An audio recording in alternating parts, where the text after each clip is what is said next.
Hello everyone, and welcome back to another Raiders video. In this video, I'll be giving my Raiders-Chargers game preview, so let's get into it. So, I'll actually be going to this game, my first ever Raiders game. Am I looking forward to it? Well, only if we win. If I go there to watch Brian Hoyer star and Max Crosby be out for the game, then that's not going to be a very good spending of money. But first things first, Jimmy Garoppolo has been ruled out. Same with Nate Hobbs. Two huge losses there. Now, first at quarterback, I want to say, is it going to be Hoyer or O'Connell? Well, it definitely should be O'Connell because I know Brian Hoyer is one of their guys, but so is O'Connell. They drafted him. Sure, Brian Hoyer was with the Patriots and, the McDaniels and Ziegler era, but not as a starter, and O'Connell was the guy they drafted as a fourth-round pick. So, clearly, I think that's a bigger investment than Brian Hoyer, who they signed to a 2-year deal for, like $4 million, maybe a little more, maybe $5 million. Not, I think a fourth-round pick is much more of an investment, right? And he's also a lot younger. Now, is he an older prospect? Yeah, he's 25, but still, I love Aiden O'Connell. I did a scouting report on him. The video is going to drop out, some point soon. I love this film, and that's not the preseason either. The preseason, he absolutely cooked, but even, at Purdue, he did amazing. This is not a defense I worry about him doing well against. O'Connell has this type of persona where, as a quarterback, where he doesn't care if he lobs the ball up, but he also is smart with the ball. So, he's not going to be a guy that just lobs it up without thinking. Sometimes he does, I'm not going to lie. But a lot of times he can still, make a dangerous throw, but he's so accurate and smart with the ball and his progressions that can actually make that throw. Garoppolo is either not going to be willing to make that throw or is going to make a bad decision. O'Connell can make bad decisions, but at least he has the arm to save him sometimes. So, that's what I can say about O'Connell. His accuracy is good. His decision making is pretty good. He can definitely read the field. He's basically a better Jimmy Garoppolo. His arm talent's a little bit better. He's not he doesn't have a strong arm, but the difference is that he uses whatever arm talent he does have. With Garoppolo, it's not really the same. So, Garoppolo has a long of 32 this year, completion-wise. It was the Devontae touchdown, the first one last week. O'Connell can do that in one game. 32 yards, yeah, he'll do that. So, I look forward to it. And also, O'Connell's a guy I think can, spread the ball around. Regardless, if he doesn't start, that's all for nothing. But here you have to start him, I think, personally. Brian Hoyer, what does he offer you for the future? O'Connell, what does he offer you for the future? A whole ton, actually, because if he's your guy moving forward, because this team has a lot of needs. So say we're bad, right, and we have a top pick. Well, if we know that Aiden O'Connell is bad, we can take the quarterback then. But if we know Aiden O'Connell is good, we can actually spend our pick on another player and build around O'Connell. Because it's not like we only need a quarterback, right? I would gladly take a D-tackle, like Jerzon Newton in the first round. I'd gladly take a guard or, a Zach Zenser. Maybe not in the first round, like a Cooper Baby. I'm not sure how you say his last name, but a lot of the needs as well. Corner as well. I like Kalen Kane, Cody McKinstry.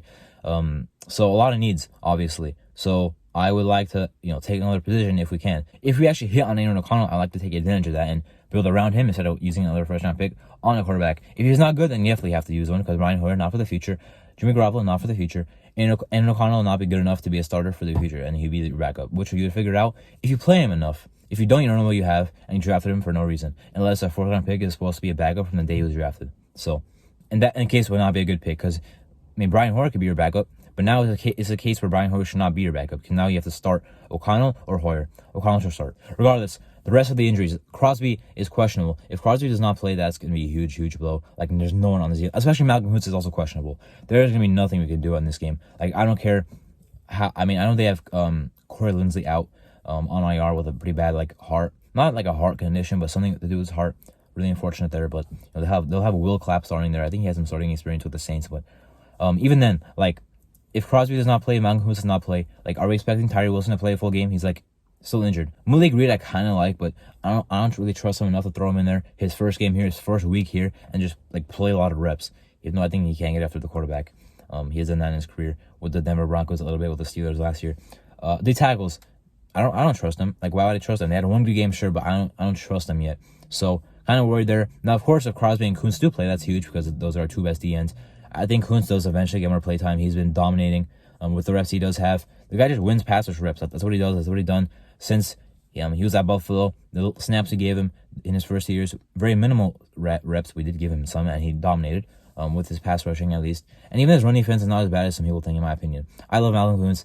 We need him and Crosby to play very, very badly. Nate Hobbs is also out. That's very huge. We do have Tyler Hall called up. He should be starting in the slot. I love that there. Amick Robertson played a bit more slot in the preseason, so maybe it's going to be him. But I would like Tyler Hall there as well. Tyler Hall looked good last year. Kind of a guy we thought would make the active roster on the practice squad. But now he does have a chance to play for us. And I think he's definitely a downgrade. His run defense is not nearly as good as Nate Hobbs. But he can cover for sure. I like him. He's a younger piece. Now, overall for the game, of course, they have a lot of injuries too. Big part of it. Now, for their offense, I'm very worried about it. I don't care who they have out there. Mike Williams out. Austin Eckler, doubtful. Like, our defense is going to get destroyed, I think. With Herbert, especially, I doubt that our D-line gets pressure. Herbert is probably going to pick us apart, to be honest with you. Like, Keenan Allen, that's enough for him. Josh Palmer, that's great. Quinn Johnson, not really living up to his first-round status right now. They don't really play him that much, or like him from what I've seen. Like, he doesn't really get quality reps yet, but now he'll kind of have to. Not really worried about him right now. And, Darius Davis, speedy guy, literally their Trey Tucker, like a clone of Trey Tucker, probably a little bit worse in my opinion, but he does have two catches in the season for 8 yards. So I will have to say that that's a guy to look out for, and he's also their kick and punt returner. Now, their offense can't run the ball, with Eckler especially out. Joshua Kelly, I thought was really good in week 1. After that, has not done a single thing. Last week, barely had over a yard to carry. So I would at least trust the tackles to do good in run defense, and everyone else. But even then, like they'll probably pick us apart in the passing game. I'm very worried about that. Now, to keep up with that, our offense has to play well in the passing game as well. Now, luckily, their pass defense sucks. However, our offense has not looked good. Devontae Adams has looked good. Sure, Jacoby Myers has looked good, but we haven't been good with scoring points and winning games and sustaining drives, right? So the problem is, that's gonna be tough there, like even with their defense. Now, Joey Bosa being out is a big part of it. I think it's doubtful, but I heard from Jordan Schultz he's gonna be out, so we'll see what happens there. But Toy Pillow too, it's his time there. Cleo Mack, he's healthy, but he just hasn't done anything this season. I'm not really worried about him. Last year, at 3 sacks in week 1. Hopefully, that does not happen this time. But overall, should protect the quarterback, whoever that is.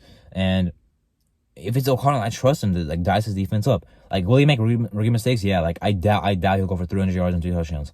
But the guy might win us the game with 220 and 2 touchdowns. But where Brian Hoyer will not come close, and we'll probably lose. I'm not saying quarterbacks win games. I've literally argued since day 1 on YouTube that quarterback wins are not a stat. However, it does help you if O'Connell's starting, so that he's better than Hoyer. So, overall, still going to be tough. I know both teams are really injured. I know, if Crosby doesn't play, you could chalk it up, I personally think. I mean, there's nothing on this defense left. Nate Hobbs is probably your second or third best defensive player. He's out. And I think Devon Diablo is the second or third other best. So, that's what I got to say there. Going to be very tough here to win this game. I feel like their offense is going to go off. I don't trust his defense, even without Eckler. I'm assuming Eckler does not play, by the way. That's how I'm making these predictions. I'm assuming Eckler does not play. Joey Bosa's probably not going to play either. Jordan James is probably not going to play either. I'm just really worried about how this game is going to go. Are we going to be in it? Of course we are. The Chargers cannot win games by more than 1 possession. Division rival as well. Great.